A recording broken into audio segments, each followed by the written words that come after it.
Hello everybody, my name is Suresh Bhaskaran. I am the Sector 4 HSR Layout RWA President. As well, I am part of the Apex Body Committee for the total HSR layout. During the course of my job and afterwards as a consultant, I do give a lot of talks at various industrial forums. And those are the forums which discussed a lot on non-conventional way of energy and making India sufficient with its energy needs. And thereby, as I used to talk, it used to also ping me at sometimes telling me that why I didn't do something. So as one of the early pioneers into this in 2017, I decided let's install the solar system in the place. So many were very, very skeptical about it, telling no, Bangalore, this, that, everything. But as I said, let me go ahead, I can invest into this.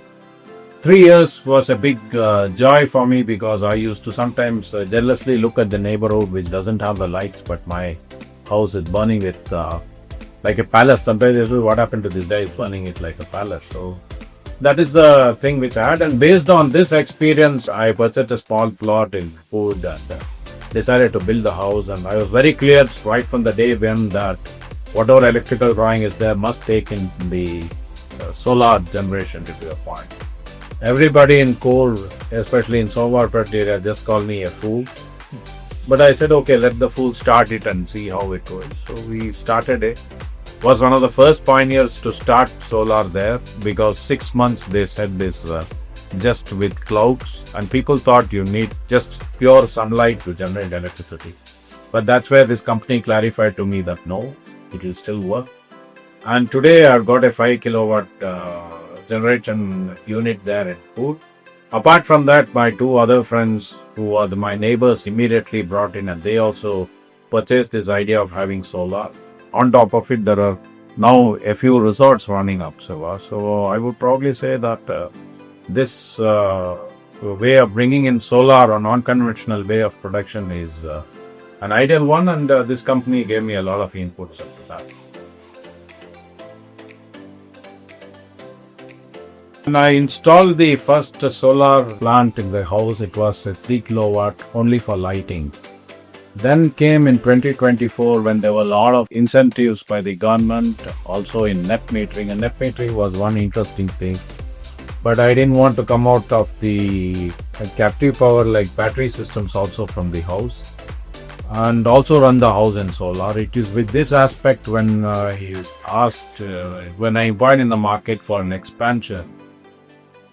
A few people did meet me, but then I found when the Cranfinia engineers headed by John came and met me and explained to me, because the challenge was there is an existing system, add a new system to that, and together have this generated power right into an hybrid inverter, which shall take care of all the initial basic rules which I set in, telling that it has to go for net metering, captive power into the battery, as well as the morning times the house to be powered by solar. I had a lot of technical questions, silly, complicated things, but the team patiently sat with me, drew pencil diagrams, explained to me how it is.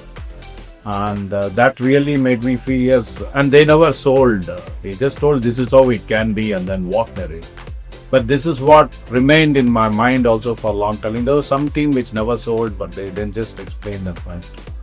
So I got back to them and asked, hey, now come on, tell me if you have to install how much time. They just said these are the things needed, and this is how our plan is.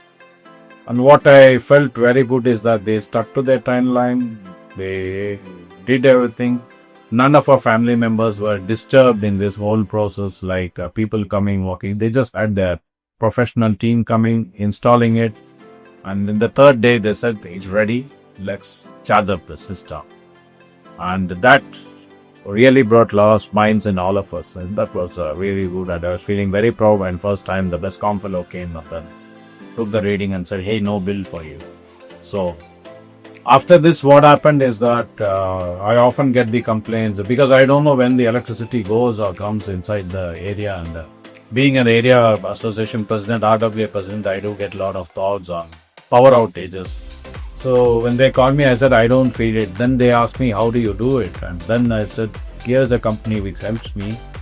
That did envisage the interest. I think about 4 or 5 queries did come, and 3 people seriously also implemented it now.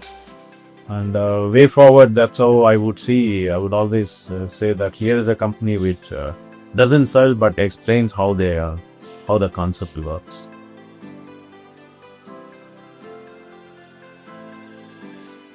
The advantage now I find is that all my entire house runs on solar. When I say my entire house runs on solar, it means starting from the home theaters where I don't like to be disturbed while watching a movie. And these projection systems need strong cooling air conditioners, that runs again without an interruption. On top of that, my refrigerators which have to run, they are running it perfectly. The air conditioners in other rooms are connected to that.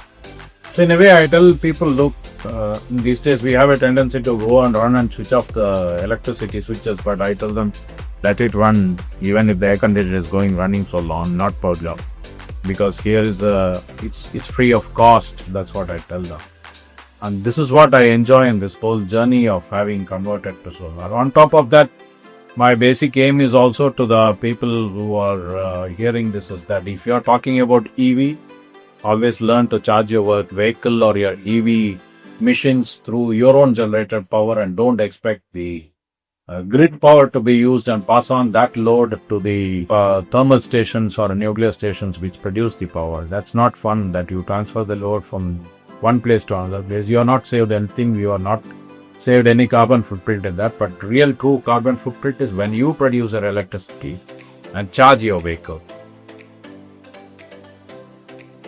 Now the next challenge which I'm going to set for John and his team is that, of course, it came through him on a casual talk when we were driving down from Poor about EVs.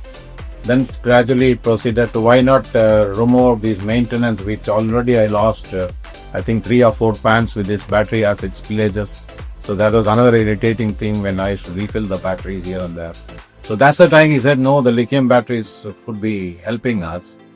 And when we sat and discussed and found out, I really found what he said was the right thing, because if the cars can run for long with lithium batteries where there is no maintenance of the batteries, that's what ultimately everybody looks in for. Because the biggest question in all these systems are what I have to do. Now you have to fill the battery, refill, distill water.